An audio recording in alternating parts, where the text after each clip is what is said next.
Hello guys, स्वागत है आपका विलेज वाली टीचर यूट्यूब चैनल पर। तो हाय, मैं हूं किरण शर्मा और हम पढ़ रहे थे लॉरेंस कोलबर्ग का नैतिक सिद्धांत। हमने 2 लेवल और 4 स्टेजेस पढ़ ली थी। आज हम तीसरे लेवल और 2 स्टेजेस के बारे में डिस्कशन करने वाले हैं। लॉरेंस कोलबर्ग के नैतिक सिद्धांत का हमने आलोचना भी पढ़ी थी। आलोचना करने वाली उन्हीं की शिष्या कैरोल गिलिगन थी। उनके मोरल डेवलपमेंट के बारे में भी हम पढ़ेंगे। और तो पहले ये लॉरेंस कोलबर्ग का जो लास्ट लेवल है और जो 2 स्टेजेस बच गई थी उसके बारे में हम एक बार चर्चा कर लेते हैं। और जिन्होंने हमारे जो 2 लेवल है वो और जो पिछले वाली स्टेजेस नहीं पढ़ी वो पीछे वाली वीडियो में जाकर देख सकते हैं। हम बाल विकास के बारे में बहुत सारी चर्चाएं कर चुके हैं। पियाजे का सिद्धांत भी पढ़ चुके हैं, लॉरेंस कोलबर्ग का सिद्धांत पढ़ रहे हैं, वाइगोत्स्की का सिद्धांत भी पढ़ चुके हैं। तो आपने अगर वो वीडियो नहीं देखी तो आप वो वीडियो देखें और हैंड रिटन नोट्स भी बनाएं और साथ साथ स्क्रीनशॉट लेते रहें। और साथ में जब स्क्रीनशॉट लेने का क्या फ़ायदा है और हम हैंड रिटन नोट्स बनाएंगे तब जो लास्ट में हमारे पास थोड़ा समय होगा, पेपर हमारे बिल्कुल नज़दीक होगा, सर पे होगा और उन्हें जब रिवीजन करेंगे हम तो जल्दी से हमारे रिकैप हो जाएगी और हम तुरंत नहीं सीटेट आसानी से करेक्ट कर सकते हैं। तो चलिए टू द पॉइंट बात करते हैं बिना समय बर्बाद किए। लॉरेंस कोलबर्ग का तीसरा सिद्धांत हमने पिछली वीडियो में डिस्कशन कर लिया था। लॉरेंस कोलबर्ग ने 3 लेवल दिए थे और 6 स्टेजेस दी थी और बाद में जब सभी संस्कृतियों में लॉरेंस कोलबर्ग का सिद्धांत सूटेबल नहीं बैठा तो लास्ट वाला लेवल और 2 स्टेजेस हटा दी गई थी क्योंकि ये हर संस्कृति में फिट नहीं बैठ रही थी। लेकिन हम हमारे पाठ्यक्रम में सिलेबस में कई बार क्वेश्चन पूछ भी लिया जाता है, इसलिए हमें ये पढ़ना ज़रूरी है, हम इसे स्किप नहीं कर सकते। हम तीसरा लेवल कौन सा पढ़ने वाले हैं? Post conventional level. ये जो लेवल है ये 12 से 18 साल तक चलता है। इसे हम हिंदी में उत्तर औपचारिक अवस्था या रूढ़ि से ऊपर उठकर चिंतन भी बोल सकते हैं। तो इसमें 5वीं स्टेज कौन सी है? सामाजिक समझौते की अवस्था। यहाँ बच्चे की जो एज है वो 12 से 16 साल तक होती है। ठीक है, यहाँ बच्चा क्या है, समाज के साथ समझौता करता है और वो समझौता है बच्चा किस बेस पर करेगा, कौन सा आधार होगा। तो चलिए 1 बाय 1 डिटेल में पढ़ते हैं। पहला क्या है? अनुबंध उपयोगिता व्यक्तिगत आधार पर आधारित होता है कि आपस में लेन देन होगा कि बच्चा इसमें फॉर एग्जाम्पल क्या करेगा कि आप ये कर दो मैं ये कर दूँ। कोई ना कोई कॉन्ट्रैक्ट होता है, जैसे कोई कंपनी करती है हमारे साथ कि आपको ये काम करना है, 1 साल का कॉन्ट्रैक्ट है और इतने हमें प्रोडक्ट बना के बेचने हैं। उसी तरह बच्चा भी क्या है, समाज के साथ अनुबंध स्थापित करता है कि हाँ अगर यहाँ तक ठीक है, किसी की ज़िंदगी का सवाल है या नहीं है। तो बच्चों की नैतिक सोच इतने तक होती है कि भी एक ये कॉन्टैक्ट है समाज में, अगर ये कॉन्टैक्ट वो बच्चे के हिसाब से, नैतिकता के हिसाब से 1 दिन का भी हो सकता है, तो बच्चा यहाँ अपने हिसाब से नैतिक चीज़ों को बदलता है।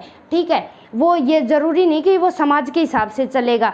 समाज में जो कानून और नियम, जो मापदंड बना दिए गए हैं उसके हिसाब से चलेगा, लेकिन जैसे ही कंडीशन चेंज होगी बच्चा अपना कॉन्ट्रैक्ट ख़त्म कर लेगा। ठीक है, फिर क्या है? नैतिकता को मानव अधिकारों से ऊपर, जो कानून के ऊपर जा सकते हैं।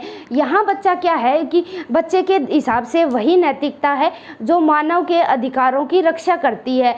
ठीक है, और जो मानव के अधिकारों की जो रक्षा करता है वही कानून है, चाहे वो कानून से ऊपर हो। अब किसी की ज़िंदगी बचाने का सवाल है तो वहाँ कानून और समाज के मापदंड नियम लागू नहीं होते।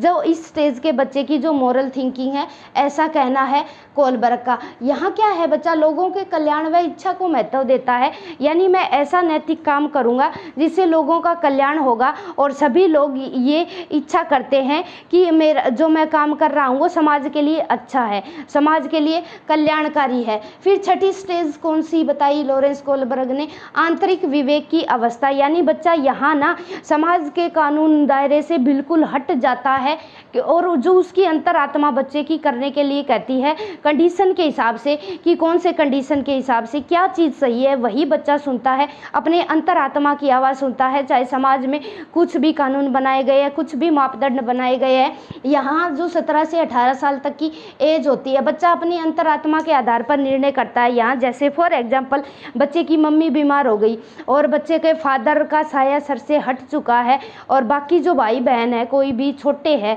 और डॉक्टर ने जवाब दे दिया कि आपकी मम्मी का ये ऑपरेशन होने वाला है, अगर आपके पास इतने पैसे हैं तो आपकी माँ को बचाया जा सकता है। अब वो बच्चा है, स्कूल जाने वाला बच्चा है, उसके पास इतने पैसे नहीं है कि वो अपनी माँ के ऑपरेशन का इलाज करवा सके, ठीक है। तो फिर बच्चा क्या करेगा, वो सोचेगा अपनी माँ को बचाना। अब बच्चे को ये नहीं पता कि मैं ऐसा क्या करूँ, अब बच्चे के पास सोर्स ऑफ इनकम भी नहीं है, तो बच्चा क्या करेगा कि मेरी माँ की जान बचानी है, मेरे को कैसे ही बचानी है।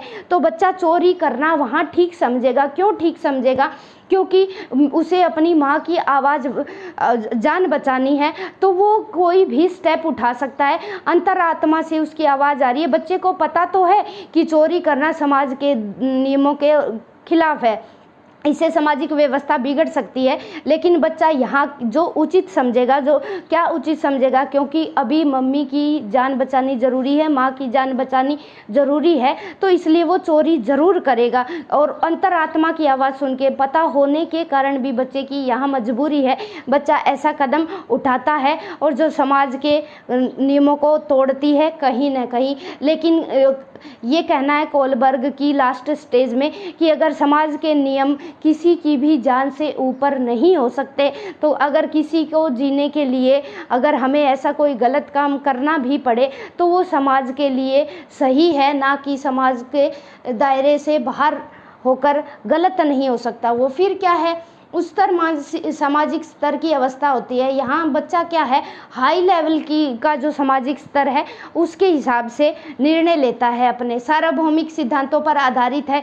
सभी जो मानते हैं जो समाज में जो गलत काम है वो गलत है और जो सही है वो सही है, ठीक है। प्रत्येक व्यक्ति के सम्मान की रक्षा को महत्वपूर्ण मानता है, कि यानी प्रत्येक व्यक्ति की रिस्पेक्ट करना यहाँ इम्पोर्टेंट है, ठीक है। जैसे फॉर एग्जाम्पल क्लासरूम में टीचर आया या हमारे पास कोई बड़ा आता है, हम बैठे होते हैं तो हम तुरंत खड़े हो जाते हैं।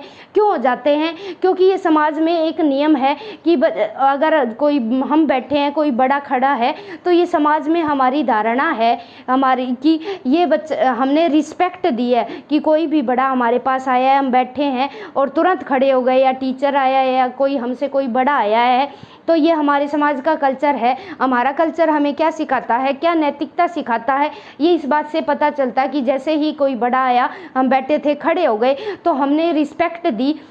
तो इस एज का बच्चा क्या है, प्रत्येक व्यक्ति की सम्मान की रक्षा को इम्पोर्टेंट मानता है। उसे यहाँ बताने की ज़रूरत नहीं होती कि चलो आपका टीचर आ रहा है या आपका कोई बड़ा आ रहा है तो आप खड़े हो जाओ, ठीक है। यहाँ बच्चा अपने आप ऐसे एक्शन लेता है। नैतिकता को सब नैतिक आधार पर आंका जाता है, यानी जो मैं कर रहा हूँ वो सारा काम सही है समाज के हिसाब से, ठीक है। सब नैतिक आधार पर आंकता है, दूसरा नहीं जज कर रहा है यहाँ बच्चे को कि अगर मैंने चोरी की है तो चोरी क्यों की थी, क्योंकि मम्मी की जान बचानी ज़रूरी थी इसलिए मैंने चोरी की थी। चाहे समाज कुछ भी बोले, समाज मुझे चोर बोले या कुछ भी बोलता रहे, बच्चे को यहाँ फ़र्क नहीं पड़ता।